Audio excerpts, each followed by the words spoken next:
এবু I খেয়ানো গো গরো নি না আম্মা গরো না তাই ফুরকে ও খয়না বেটি নি গো হলি কিয়ানো গরো নি ওই আসি বালা আসসালামু আলাইকুম আমি আইছি এগরা ফ্রিজে মাংস তৈতাম মসজিদ থেকে এক বাটি মাংস পাইছি ফুলিন জামাইর বাড়ির থেকে আইলে খাইতাম না আমরা গরু একটা দিছি আমরা ফ্রিজে জায়গা নাই আম্মা কইছেন খেওয়াইলে জায়গা দিতাম না না করতাম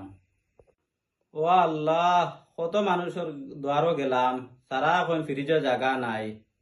কোনো কারণ তো আর আমার আর জায়গা হুকুম হইতা নাই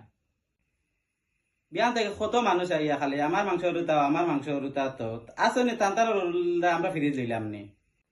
ইয়ার বুড়া বেটি ফুরগিত গেছে আবার কোনো খবরও নাই কত মানুষ আইয়া গেট গেট গেট গেট হরটা তাই যে বেটি মরিতে ভাল লাগে না